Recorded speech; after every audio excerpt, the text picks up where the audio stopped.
If your practice works for you, then it's perfect. This is a lifetime journey. It's a very subjective thing. If you choose for it to be so, The ideal is a middle ground and a balance. on the whole, it's not a job for most people. What devotion looks like. Learn what you're learning. There are really no hard and fast rules. Don't worry too much about other people. Practice will evolve with time. No shame. You're gonna see various Different things from your peers. It's okay. You will eventually understand we're all on different parts of our journey. To have that information is extremely valuable. It's all relative. You can use elements from those things and incorporate them into your practice instead of just having one stagnant thing.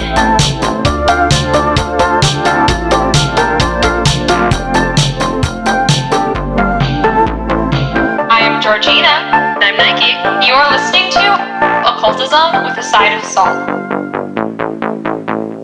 Hello, this is Georgina. This is Nike. And this is Temperance. And you are listening to Occultism with a Side of Salt. In this episode, we have a lovely guest on, Temperance Alden, founder of Wild Woman Witchcraft and the author of the upcoming book that you should all pre-order on Amazon called The Year of the Witch. If you haven't pre-ordered it, you're not enlightened. You're not cool. You're not cool at all, and you're not welcome to listen to this podcast. But anyways, let's get to the topic. Today we're talking about cults. Like, actually how to avoid being in a cult. Because as much as we like to go, a cult and cults are not the same thing, because just because they sound the same does not mean they're the same thing. That doesn't mean there aren't cults within the occult community. And we wanted to talk about how to avoid predatory groups, toxic groups, signs that you may be getting into a toxic group, the difference between a healthy coven and a genuine toxic predatory cult, and all the nuances of that. This will be a little bit of a serious episode, and I'd like to do a little bit of a trigger warning, because obviously we're talking about how groups can manipulate and abuse people, which can get a little uncomfortable and a little dark. So just that's your little warning. If you want to listen to a happy, uplifting, actually is any episode of Occultism with a Side of Salt uplifting? I don't Never. Not really, Never. but maybe you could listen to a different episode. So let's get into it. So when we talk about cults, we don't mean like the old version, meaning basically just to worship. Like when you hear the cult of Dionysus, the cult of Aphrodite, like we don't mean cults in that sense. We mean like Jim Jones, Jonestown, People's Temple kind of cults. So just to be clear, when we're talking about it, we're talking about that. And cults have kind of some specific flags that come with them. And there's a lot of different systems for categorizing some of those behaviors. But the one that we're going to be talking about today is going to be specifically Stephen Hassan's BITE model, standing for behavior control, information control, thought control, and emotional control. So while we go through, we're going to be talking about those. So to basically get into it, I'm just going to start with each category and a few specific points that we're going to touch on here and there. And in general, a lot of them you're going to find will wrap around together to the other sections because it never exists in a vacuum of only one type of control. Usually they all work together. So we're starting with behavior control. And the most obvious types are going to be dictating how, when,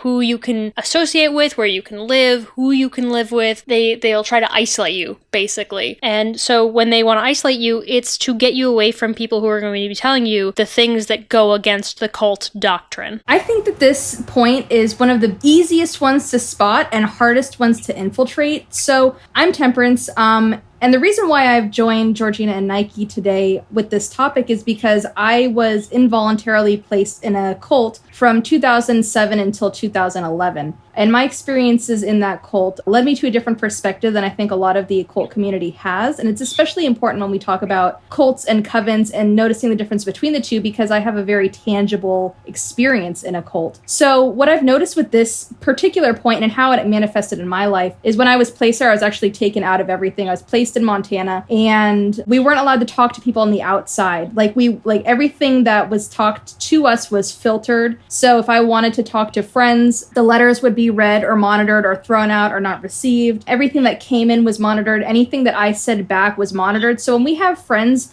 or ourselves where we feel like we're in a situation where we have to pass everything through someone else before we can put it out on the internet or send a letter or send an email or send a text, that's a big major red flag, and it's something especially to look out for. Is if people are who you view as in charge of you or in charge of your group aren't letting you associate with people because they're bad influences or they're bad for the group or they're going to turn you against whatever situation. Normally it's spoken to you through the lens of like these people are bad influences on you, or they're selfish, or you've changed, you're above them now, you've progressed. If you ever feel at any point where you're being pressured to leave behind people or only allowed to keep those connections with close monitoring, those are major red flags that I've personally experienced, and I think they're super dangerous. Yeah, there is no reason why any other person should have that level of control over you.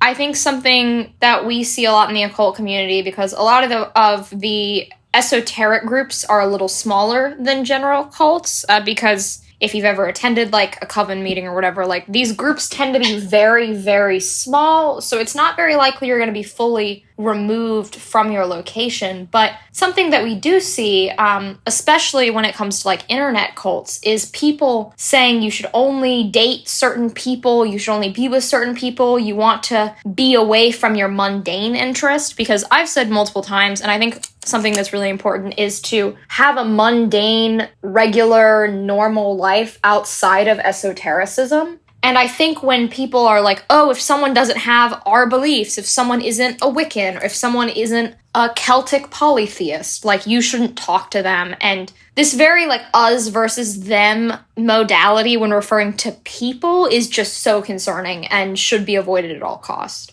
There's a few others that are more obvious in larger religions, and I'm only going to touch on them briefly just because we're more familiar with them, and it's a bigger conversation that we're already used to, but especially in the mentality of cults, controlling your clothing, your hair, your diet, how you look in general, more personal stuff like that. I mean, you see it a lot with, like, Christianity, and especially, like, the more conservative sects where, like, you can't dress a certain way or you're a whore, and Jesus won't love you anymore, and, you know, whatever reasons they give you for how you're supposed to look and behave. You see it more with the bigger stuff. I find the internet cults don't do much of this, but it can still exist. So if it reminds you of this part of Christianity, like that feeling, especially if you grew up with it, just keep that in mind. But what you might find more is going to be more about your time. And so it's going to be about like restricting your leisure time, the things that you can do in your downtime, how much downtime you have. It's going to be how much time you're spending with group indoctrination and rituals and self-indoctrination, which includes the internet, and sleep deprivation. These points kind of all go together. And what we mean by that is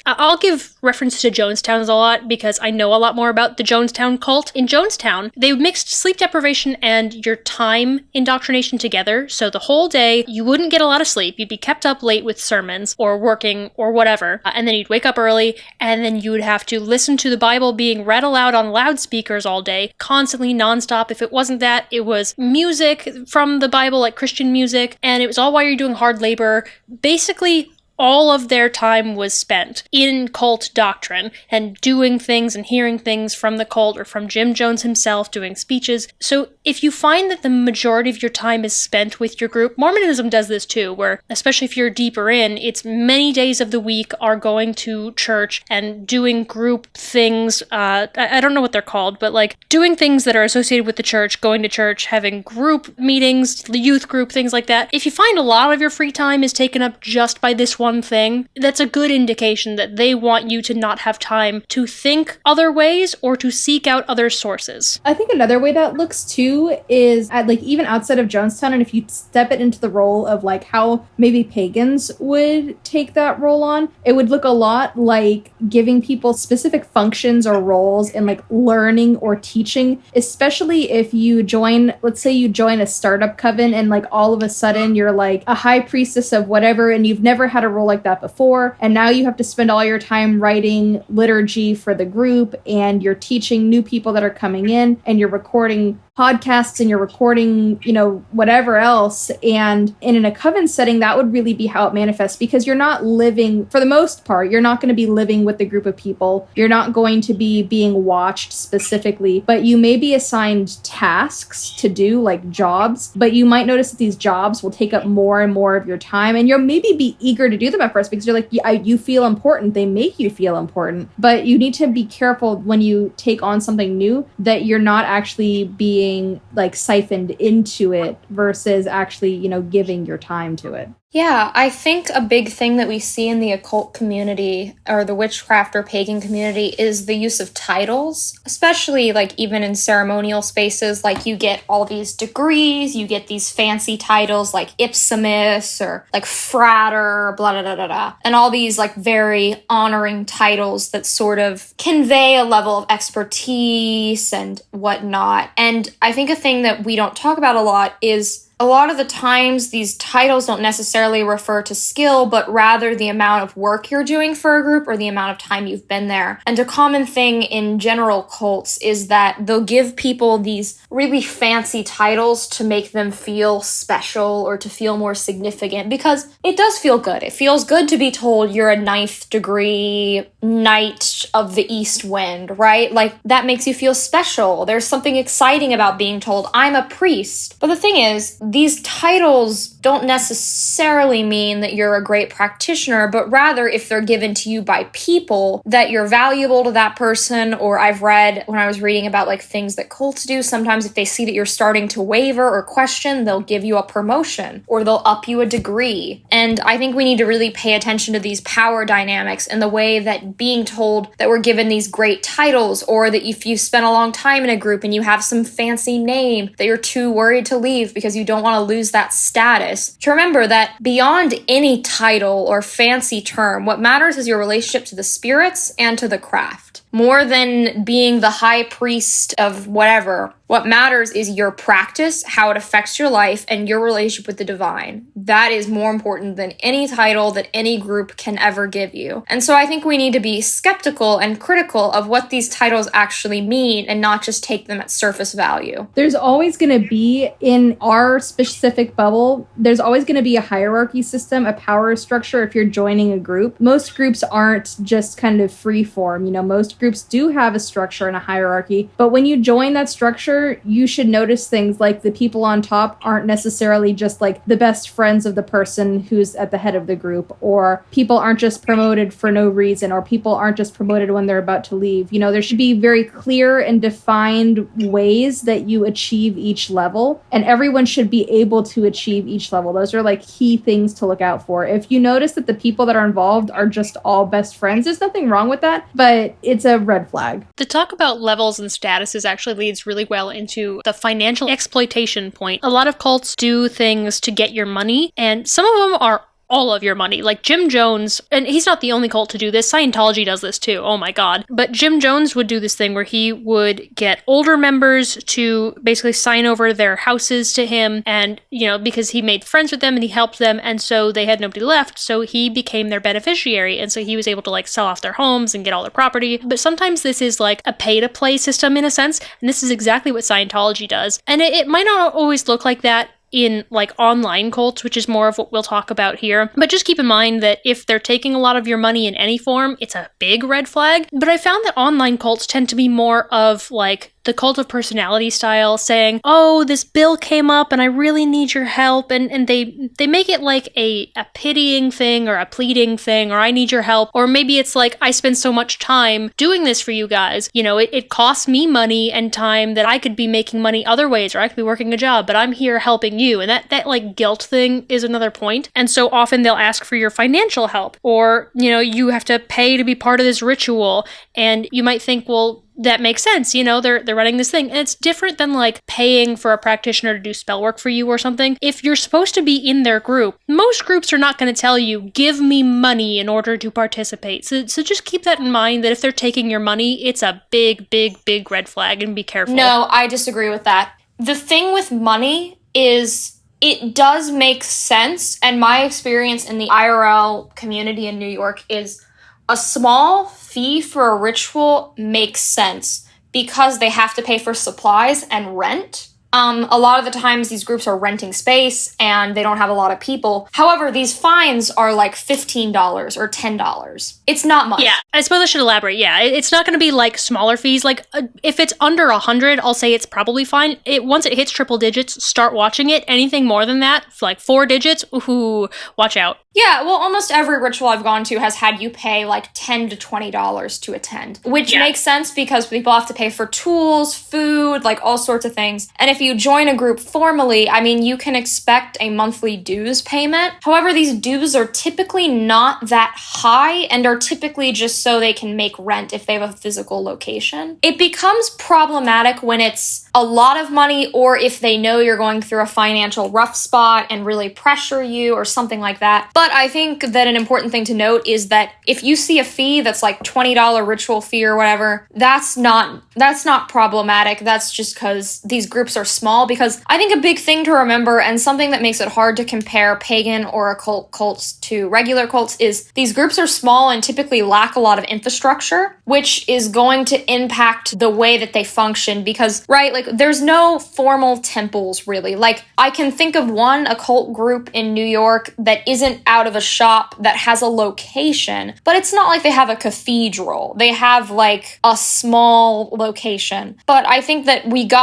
you gotta, whenever you're cross-comparing these, remember that this community is so small that it's gonna function very differently. But if they are charging you hundreds of dollars, or they're like, you need to pay $200 a month, or they're making up fees out of nowhere, or if you say you've lost your job, they're like, we can't cut you a discount, like, then I think that's problematic. But to flat out say money is a red flag, I'm gonna disagree with that just based on my own experience. Yeah, that's fair. And a lot of these points are going to end up being like, it can be okay, but you need to watch. Like, we'll address some points later on that are going to be exactly that, where like it's circumstantial and it depends on, I would say, the level of extremity to it. Like, how big is it? How impactful is it? How forceful is it? You know, money being the great example, $10 or $15 versus $1,500. Like, the context behind it is going to matter, and it's part of how they get you to sort of overlook the bad things because you can justify it. There's always a justification for a lot of this stuff. So there's a reason that you should look at it. And most groups are going to check off some of these. You know, there's going to be at least 1 or 2 points in the occult community. There's literally 1 point that every single one of them is probably going to check off, and it doesn't make them a cult for checking 1. It's if they're checking a good number. So some of these will be very contextual. I think with the money, it can go either way. So I guess I'm a middle ground here, but I view money in terms of what we're talking about, in terms of cults, in terms of my own experience. Money is something that has a place in religion and has a place in spirituality because we have a long history of that, right? We see it with the church. We see it in most religions. Buildings where we have places of worship cost money to be there. You know, they cost money for utilities and for electricity and everything. Money does play a role in our spirituality, and we invest money in learning. We invest money in tools. We invest money in teachers, in books, in buildings, in tons of things. So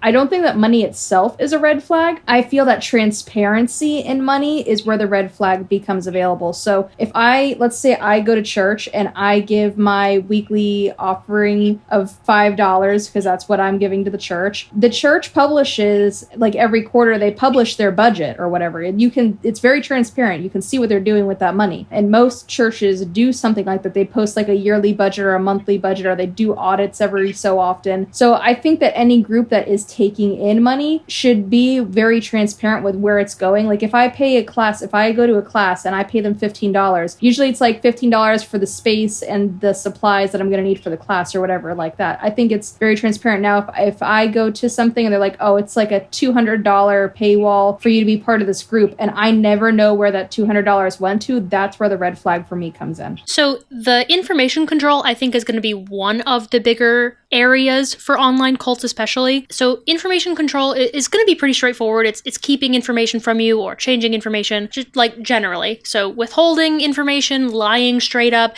distorting information to make it more acceptable. And a big one is often discouraging access to non-cult sources. So like if a cult has like a newsletter or a book, and like a real specific book, like I think Scientology has literature, I'd have to look into that. But like if it's you only get access to cult writings or cult approved writings, cult approved sources, that's a really, really big red flag. If they say you can't read these because we don't approve of it, you're going to hear some of this. Like in our community, I said it on I believe our last podcast, I think the book Witch by Lisa Lester is garbage. I will give my justifications for that, but I'm not going to say you cannot read this or you are out. I'm going to give my reasons why I think it's bad and why I don't recommend it. But if I catch you with that book in your house, I'm not going to just like ostracize you forever from my coven and say you're never allowed to come back, or I have to to punish you, or, like the quote unquote crime of having the book, it shouldn't be considered a crime. It should just be, you own it, you're allowed to, and I'm allowed to say that I wouldn't own it. So like, it's again, like the information stuff, some of it's gonna be contextual based, but discouraging anything that does not go with your cult is gonna be huge. Yeah, I think a big thing in general is if someone is saying that whole traditions or whole, like, someone's like, oh, you can't read anything about this. This practice is off limits. You can't learn about it. And then like listing a lot of things that you have to just avoid and you can't ask why. That's a big red flag. I think that it's fine if a coven leader is like, I really don't recommend this book because I think some of the information is outdated. That's fine. But it's when people start broad stroke going like, this is off limits. No, no, no, no, no. That's really toxic, because I think a big thing in spirituality is that, let's be honest here, spirituality is really opinion in the end. Like, all of spirituality is extrapolation from personal gnosis and experiences, meaning that there's really no hard rights or wrongs. And people can say that they disagree with things, but if someone is saying that things are completely wrong or that things are wholly bad,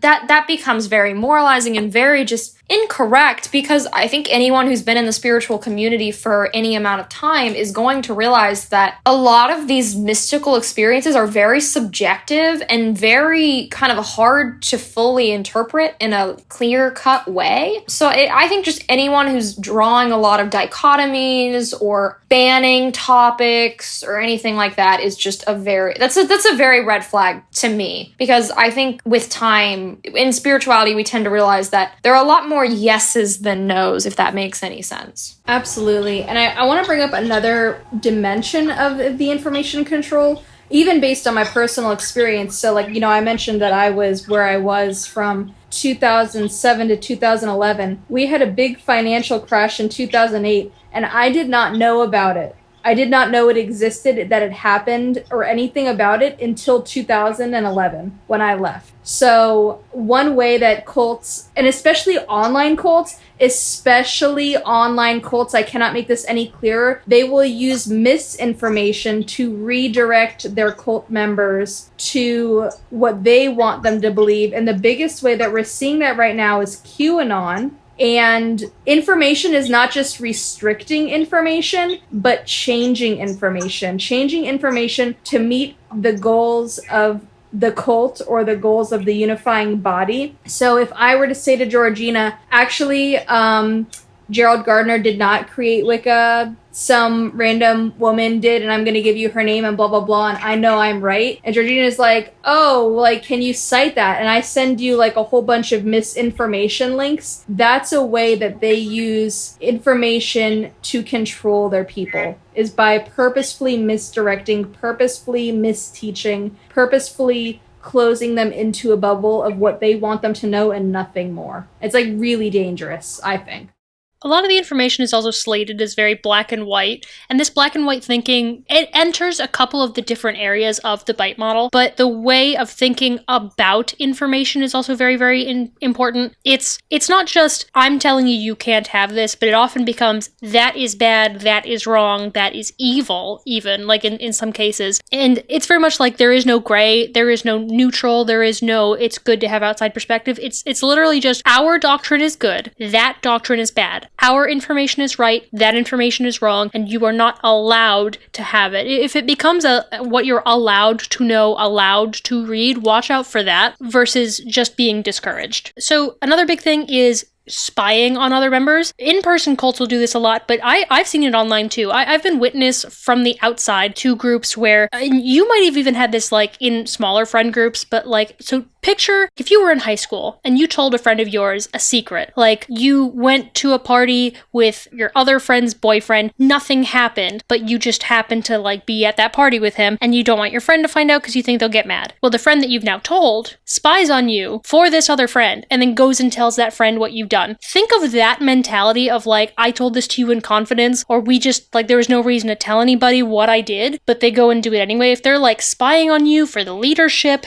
and you know that you have told nobody else, and now leadership knows about this thing that you only said to one person. Spying on members is really, really big, and it's part of how they get you in a variety of ways. It's not just for, like, punishing you, but it can be like, you just tell them about your life, and they bring that information to the leader or leadership, if it's like a group, and the leadership uses that information to be able to better manipulate you, to be able to act like they have predictive powers. So if you told them about a dream you had, and now the leadership hears about this dream, they can take the stuff that happened in this dream, this information that nobody's supposed to know, and so now you have reason to think that they are so powerful and supreme over you. So spying is something you really gotta watch for. It's not just cattiness, don't dismiss it. Like, maybe it's cattiness, it's also just a toxic friend thing to do, to spy on you and tell other people about what you tell them in confidence, but if it feels like that, don't downplay it as just a catty friend. Yeah, I think this is something we're really going to see in online cults, because something that is rising in the occult community is internet cults. So, as someone who began as a solitary practitioner away from any other practitioners except one other person I knew,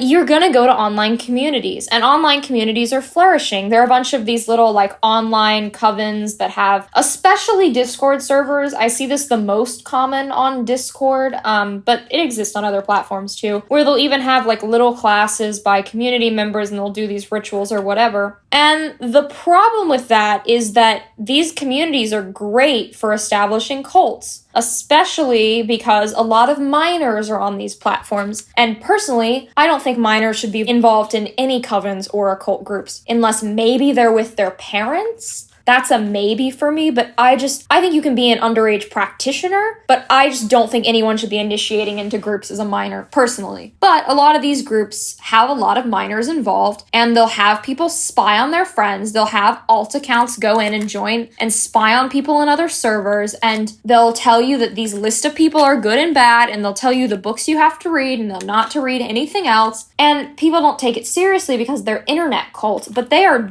dangerous still. Sure, they're not Jonestown, but they're still very toxic and can do a lot of damage on your mental health and stagnate your practice. And I think this spying thing and this information control stuff is going to be super, super common in internet cults, because there's such a rise in these online covens, which I think it's great that we have online communities. I've been on Occult Discord for years. I think it's a great platform, but it's so rife for people abusing minors and starting these cults, and it's just, there's a lot to be mindful of and be critical of. I think with Discord especially, because I've seen it play out multiple times over the past few years that I've been on Discord, is that people will join these Discord servers, not realize they're a cult, like get in bad with the cult leader, get doxxed by them, or leave without getting doxxed, and then wherever they go next, that cult has like an infatuation with them. They'll like send people to stalk them and harass them for weeks and months and maybe even years later. Like, I've seen it play out over and over again, that just because you're online doesn't mean that they stop. And I think it's really important, if you're online, is to remember stranger danger. Like, if that's the route that you're going to join a coven, is like an online Discord server or something like that, like stranger danger. They don't need to know your address. They don't need to know your legal name. They don't need to know your phone number, anything like that. Like, do not give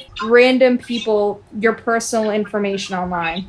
And moving on, we have one that is, so this section, we're moving on to the thought control stuff, which, like, some of them sort of mix in and could be classified as the others, but thought control is going to be where some more of the online stuff is, and where the occult stuff starts to get iffy. Like, a lot of cult researchers are coming at it from the atheistic perspective of, like, you know, cult versus just no religion at all. And so when we mix in being in the occult community, some of this can become harder to discern, because, like, one of the sections is literally, it's thought-stopping techniques, which includes things like chanting and meditation and prayer. So, like, those things on their own are not going to be bad. It's about the context, again, under which they are used in order to, like, if it's to justify a certain means or an end goal that is then the cult thing. That's what you have to watch for. So this section is going to be really, really hard. And One of the points that's going to be really difficult to get through is going to be hypnotic techniques to alter mental states. And this can be anything from like we mentioned, chanting and prayer, but it can also be like through the use of, oh god, I don't remember the term, Georgina, drugs. Yeah, so let's talk about entheogen use. Ritual drug use is a thing in a variety of traditions. It exists in multiple paradigms. However, it is not a beginner practice, and it's done very, very specifically. Basically, it's not get as drunk as you want, and it's not using drugs for it's not the same as getting drunk with friends or just doing drugs to have fun. It's typically these very shamanic, sacred, lineaged plans done in a very controlled environment. If it's done by a shaman, it's always the shaman who takes it and not you.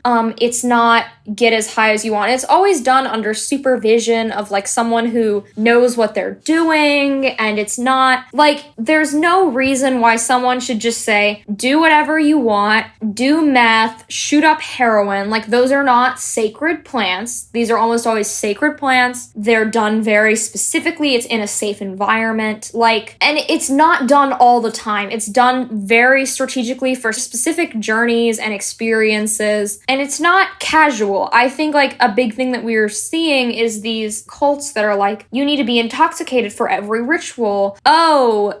You can just do whatever you want, be super hedonistic all the time, do meth magic. There was actually a book recently that was published that a lot of ethnobotanists and people who write about ritual drug use did a big takedown of, that talked about meth magic. Very concerning, and almost everyone who has an understanding of these sacred drug rites was very upset about that. But it's not done lightly, and I think any group that's just trying to get you high all the time, just avoid it. And if you're gonna do these practices, do a lot of research first. Make sure you're with safe people. Make sure you have experience. It's not a light undertaking, and it's something that should be taken extremely seriously, because when you're in that state, honestly, in almost any altered state of consciousness, whether it's through trance or chanting, you're vulnerable, right?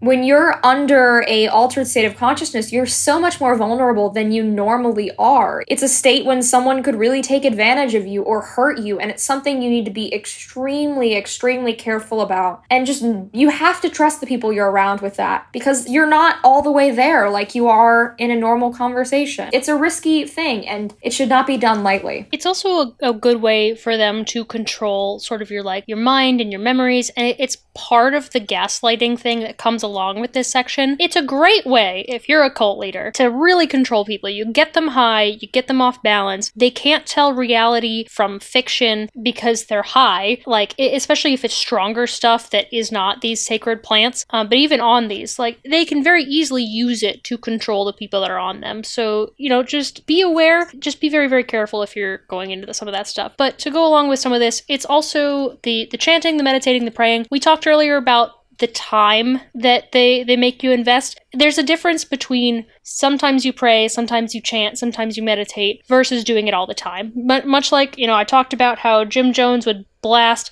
prayers and singing specifically related to doctrine over the loudspeakers. Think of it as how much time you're investing in these things versus how much time you're not. And if it is even close to half of your free time is devoted to praying, meditating, and chanting versus just being a person and living your life, that's part of spending time in cult doctrine. So, meditating is great. Chanting and praying is great. But you can't be doing it all the time, because then there's no room for free thought. And free thought leads to questioning the leader, which is another part of this where you're not allowed to question the leader. If you can't bring up any questions, anything remotely critical of the leader, that's a huge red flag, because they mix in the gaslighting with this. So you bring up a valid thing, they said something mean, they did something bad, you bring up this critique, and they might gaslight you, or they might excuse why it's okay, or they might tell you that you're bad for even thinking to question dear leader. I think with that one, it can come out in a lot of different ways, the ones that you said, but also my experience is we would get put into this big, we would meet up once a week on Sundays, and we would have this big circle, and we would have to rip each other apart in front of him, in front of the leader, like almost like at his will, at his pleasure. We'd have to rip each other apart. Part of the deal is like if he said some feedback to someone about it, you could never question what he said to you about it. Like that was something that you could not do. And I think that anytime you feel in a position where you have to take almost mental abuse from the leader without being able to defend yourself, major red flag. So part of gaslighting includes like making you feel like the problems are always on you and not the leader, which is a big point to keep track of. Like just gaslighting in general. If you start feeling like you're crazy, you're probably not. Take a step back and try to look at some of this. But it's also related to guilt and unworthiness and fear, especially. Fear is a huge tactic. So they make you feel bad, and then they make you feel scared for either like ever having questioned in the first place or for who you're associating with. Thought crimes are huge. If you feel bad for your thoughts, that's a really bad sign. If you feel bad for even thinking about something that is not group approved, really big sign that you need to really look at where you are and the group that you're in. Some of it can be like your past is suspect. You know, the things you did in your past make you untrustworthy. Your family or your friends that you associate with are bad. Your thoughts, feelings, actions are irrelevant or selfish. Social guilt, historical guilt, and it leads to a lot of fear as well. Like, you feel bad for these things, but you're scared of leaving. You're scared of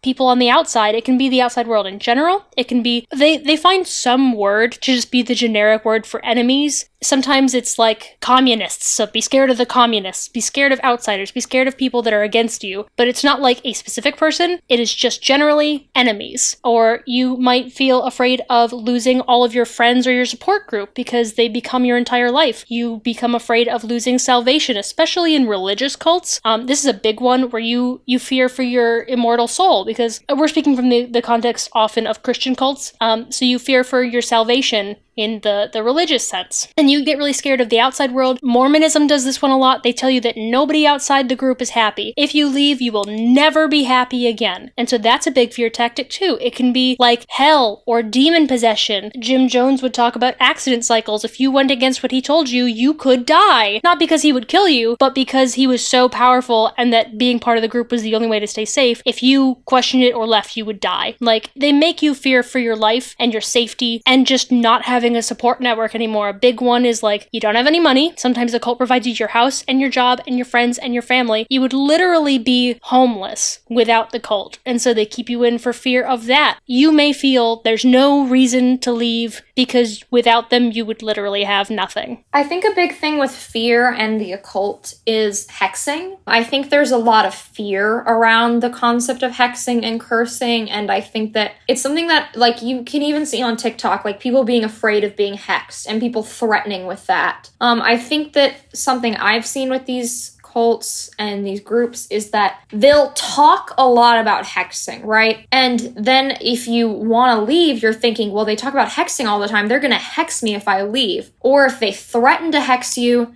just so you know, that is a threat of violence, and that is unacceptable and disgusting. And I think that a big thing that we can see is these people threatening to hex anyone who leaves. If someone questions the leader, they'll say, oh, I'll hex them, or they'll upload a picture of like a setup that very clearly looks baneful, like with skulls or a black candle or anything with this kind of dark aesthetic. And I think that that's a big thing that we see and we don't talk about a lot, because I think we talk about hexing in a very abstract way, or in a way when we're like hexing, hex your ex or hex your abuser. But I think something that we're forgetting about is the threat of hexing and the threat of crossing is used as a fear tool in the witchy community especially. And if someone talks about it a lot as a leader or threatens people or just hexed so many people, like that's such a red flag. And honestly, if someone's such a spiritual, enlightened leader, because if you're leading a coven, you should be pretty enlightened, right? And they have to hex people all the time or are constantly talking about hurting people, that's a red flag in general, because it shows that they're a vengeful person and they're someone who is having enough problems in their life that they need to consistently resort to hexing, because you don't really hex someone when you're happy. And so I just think that the concept of hexing is something that can get thrown around and is something that is only really discussed in like a, yeah, hex the people who wrong you, or in a never hex ever rule of 3 context. Just, it can be used as a fear tool, and that's such a red flag. Another red flag, and I just like want to pop it in here that I've seen isn't even the threat of leaving. It was like this weird thing with hexing, like to get people to stay, was that I saw it play out online where a leader was like, he was running this class setting and he was like, this month for our lesson, me and 3 of the teachers are going to hex all of you guys so you can learn how to protect yourself from them, because you'll never know if you never practice. And everyone freaked out and they were like, if you don't do this hex, then you're not a student anymore, and blah blah blah blah. So I think that's like another very real way, is like the threat might not be to go through a hex when you leave, it might be to take a hex so you can stay, which is also toxic as fuck. Yeah, like, have you ever, like, when a martial arts instructor teaches you how to break someone's arm, they don't have you stand there and they just, like, break your arm. Like, that's ridiculous. So those are all the signs of being in a cult.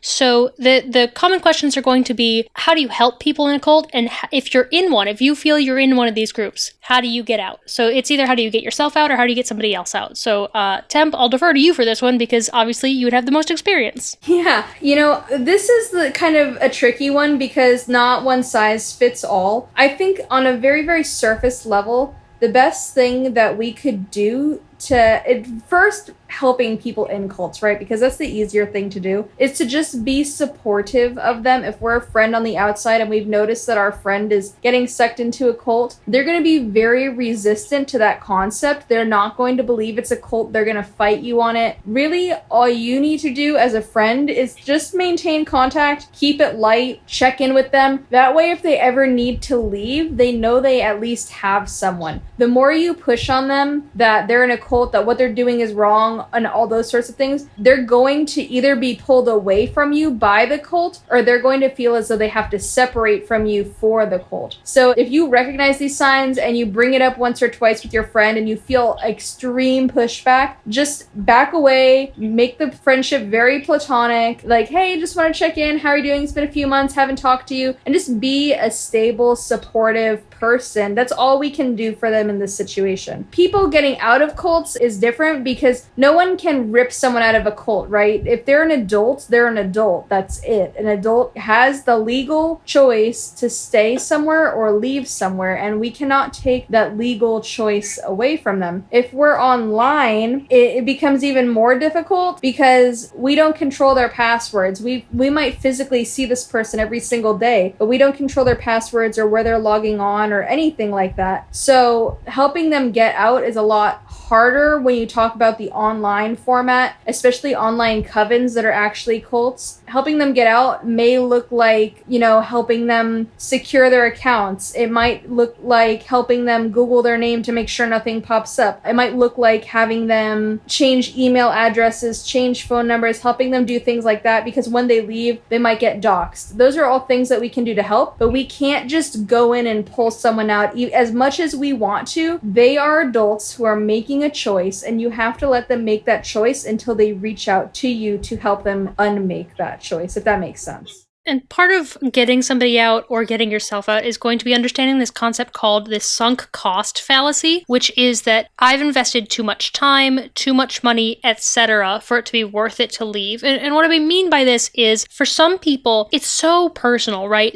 Especially if it's religious, anything spiritual, it's really deeply personal. And so if you've spent, and some of these people will spend like years and years, even if it's just a few months, but they spend so much time in this group that their life has become so tied to them, they might not know who they are without them. Their whole identity might be wrapped up in this, but it's also that if the cult is wrong, if the group is wrong, if all of this has been a lie, I'm bad for having fallen for it for so long. And so the brain has this way of wanting you to be protected, and so it wants to protect you from that hurt of feeling like you just wasted all of your time, and in some cases, literally all of your money. Like, all of these resources that you've spent in this cult, it's so much, and you feel so stupid and so low for having spent all this time. So you have to understand that there's going to be a lot of guilt that comes with it, and if you're trying to get somebody out or you're trying to get yourself out, that guilt that you feel for having quote-unquote wasted time there or wasted resources there, it's going to be huge. You're going to have to fight that either in yourself or help your friend fight that, because it's so powerful. Wasting quote-unquote your life in this is so hard to accept. And that's why, like, you also have to couple that with, if all of their money and their housing and everything is wrapped up in the cult, they do literally have nothing if they leave. And so it's not just like feeling that they've wasted all this time, it's that they know and they're scared when they realize without the cult they literally have nothing. So being a support system is super important, especially if you understand this sunk cost fallacy thing. I think that's the biggest thing, is just being a support system. Like when I left, I aged out. So the kind of cult that I was in, it was actually a boarding school. It was a small run, very, very small boarding school, but it was run like a cult for the owners. And when I left, I was 18. I had been there for like 5 years. I didn't know a single thing about the outside world. So like when I went in, Facebook didn't exist. When I got out, Facebook existed. I didn't know how to use a smartphone because those weren't around when I went in. I had never seen Facebook. I didn't know what a smartphone was. I had no idea how to communicate with people anymore. Things had happened in the world. Like and this just came up recently. I was hanging out with some of my friends and someone was talking about getting rickrolled. And I was like, what the fuck are you talking about? Like, how do you not know what like getting rickrolled is? And I was like, I don't know, that must be from my missing years. And they were like, yeah, it was like really big around 2010 or whatever. I was like, yeah, well that era of my life was nothing. Like, I don't think you guys understand. So just having someone, being a place that someone can be safe with when they fall out, they're gonna come out and like not recognize that everyone else has like, things have happened in the world, things have moved on. And you know, especially with like occultism and witchcraft, like we are so young, our ideas are constantly changing and shifting, and we're gaining new perspectives every day. And the more people that join us, the more these perspectives shift and change. So it's really important if someone comes out and they're like, oh, I only, I believe in this concept or whatever, and I've never heard anything different. And now we're a few steps away from that concept collectively. Like we've all had new understandings, we've all had new teachers, we've all read a book or whatever the situation is to be a safe place to like teach that person, catch them up to speed, not judge them for what happened. Because people that are in cults, unless they're the leaders, if they're just normal people, typically they're victims of the cult. They don't join a cult knowing it's a cult. They join a group and then discover it's a cult after it's already too late. They're already in, they're already invested, they're already either emotionally tied, financially tied, spiritually tied, whatever the situation is. Those people are victims and they deserve empathy when they get out. Yeah, I think we need to remember that people who join cults generally are vulnerable. They generally are in a place where they're craving structure or support, and they just want community. The leaders, on the other hand, fuck them. I'm sorry. If you're a cult leader, fuck off. Fuck you. No, fuck you. If you start a cult and you take advantage of people, you're a fucking cunt. Agree. Especially because they often go after those who are vulnerable. Like, cult leaders do not go after people that have a good life, strong moral convictions, who are doing well financially, emotionally, and spiritually. They do not go after these people because they know that they're not going to get sucked in. If you are hurting, like, some cults bring you in because, like, your girlfriend broke up with you and your whole life turned to shit and all your friends abandoned you. Some people, like, specific cults would go after people because of the ways that Christianity treated them, and so they're disillusioned with that, and so they give them a new take on it that is the way that they want things to be. Like, Children of God did this really specifically. For some people, it's like society is treating you poorly. Jim Jones did that. He legitimately, in the early days, did a lot of good for the Black community and helped desegregate his area. So he went to these people who were struggling, and he gave them a way. He gave them a way of life that helped them legitimately in the beginning. They give you all these things that seem like they're such wonderful, great things. They might get you jobs. They might get you a home. They might actually help you, but they don't go after you if you're doing well. Especially if you are a minor, and especially if you are a minor with poor mental health or mental illness. That is huge online right now. The cults that I've seen specifically go after that demographic. Young, possibly queer, mentally ill people looking for a community, looking for a home. If you feel that you fit that description, because like I do, not the young part, I'm 25 now, but like if somebody had caught me at just the right moment moment around 16 or 17 when I was going through it as a young, queer, mentally ill person. I was the right demographic to go after. So you really gotta, understand, don't feel bad for cult leaders ever. If we're slamming on them, it's because they deserve it. They go after those who are vulnerable for a reason. Fuck them. Yeah, the average age I was reading online about people who join cults who are not minors, because a lot of people who join cults in minors that have are documented are people who were forced into it by parents or guardians or something. And this doesn't include online cults because there really isn't much data on it yet, but they're college-aged people. They're younger, and they're people, because when you're 20, 19, 18, you're looking for structure and you're looking for kind of who you are, and you're changing so rapidly during these years. That's the prime age to join a cult. And that's actually quite a good proportion of the OWASP listenership age. If you listen to OWASP, you're likely, I think our biggest is 24 to 30 something, but we have a pretty good chunk of listeners who are around late teens, early 20s. So if you're in that group, avoid cults like the plague. You're probably going to get preyed on. And if you're a woman, be wary of sexual advances by any religious leader. No religious leader should make advances on you. That's really disgusting. Gross. Yeah, it really is. Not only do we have to deal with that in regular life, having to deal with that in your spiritual life too, just sucks so bad. And there are some points that we didn't talk on just because they're the much more extreme end. If you are seeing rape or torture or beating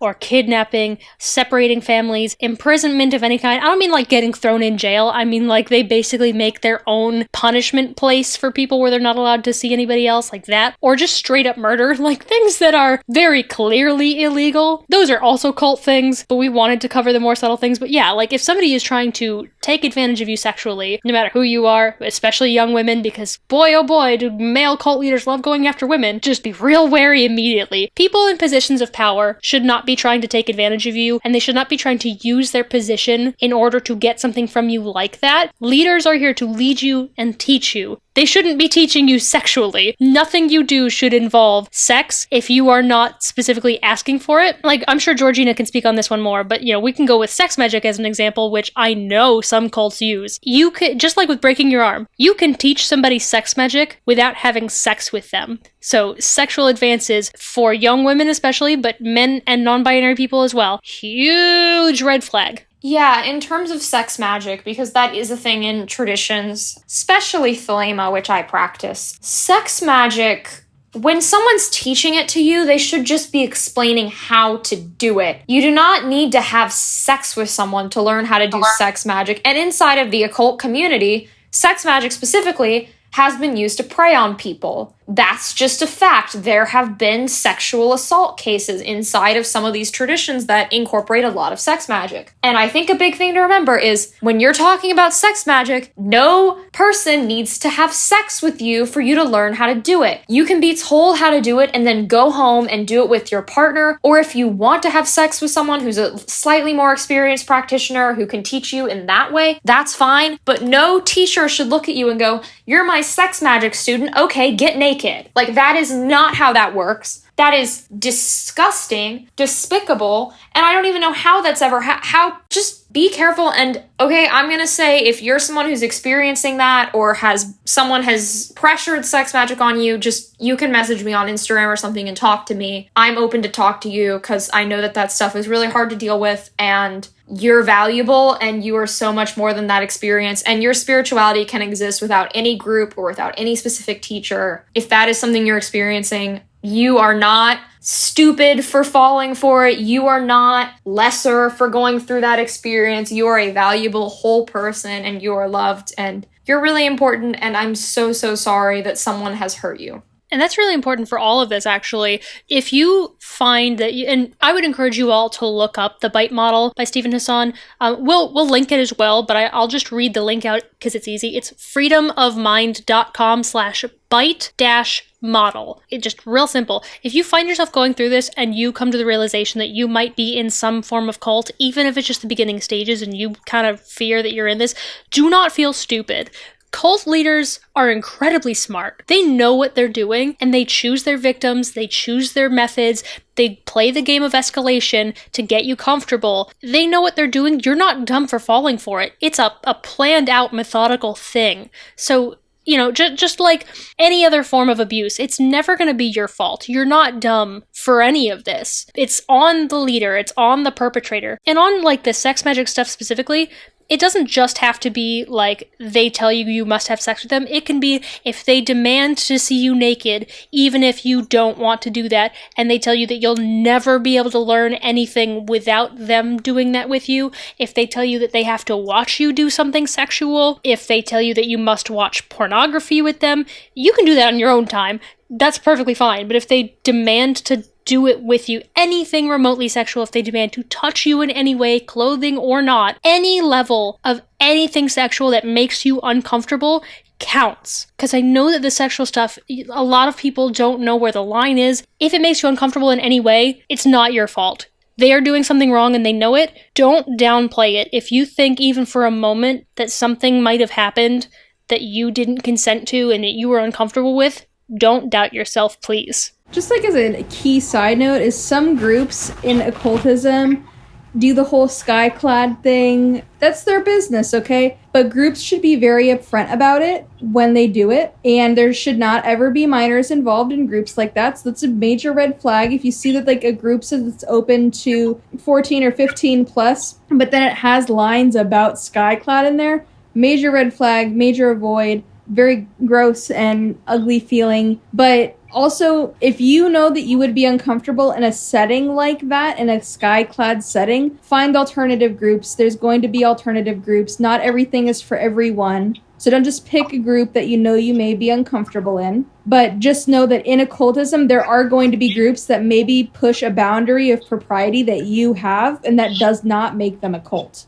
So my final thoughts are that just if you've fallen victim to a cult, you're not stupid, you're not lesser, you're not any of these things. You're a valuable whole person and someone abused you and took advantage of you and fuck them. And know that there are so many other groups.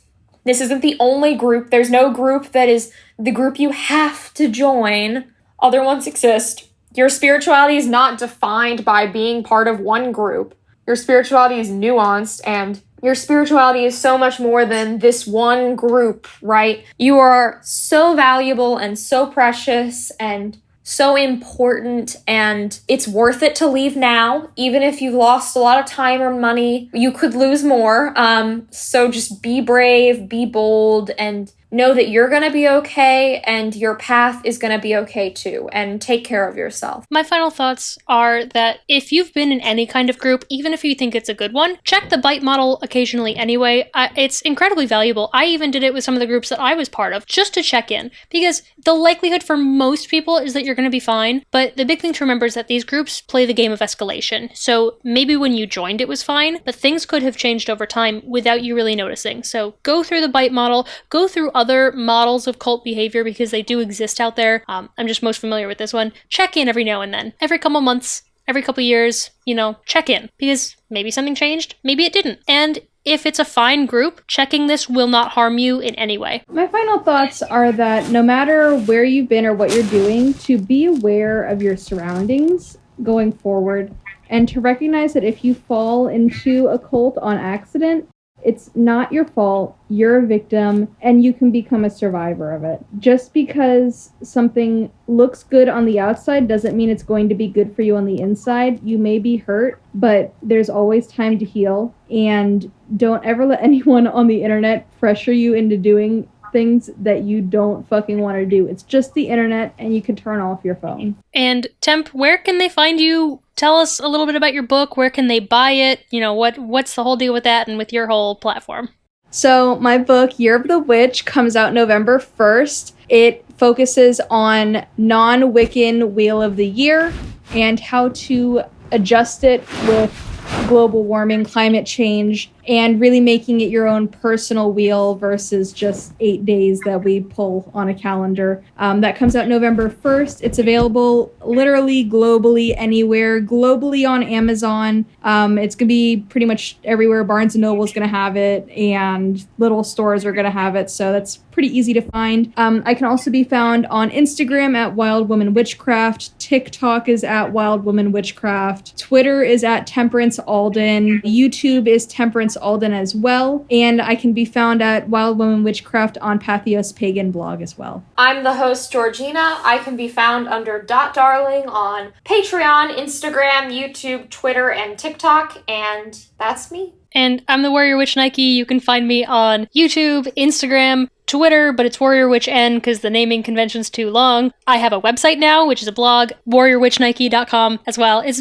very, very simple. If there's social media, I'm probably Warrior Witch Nike.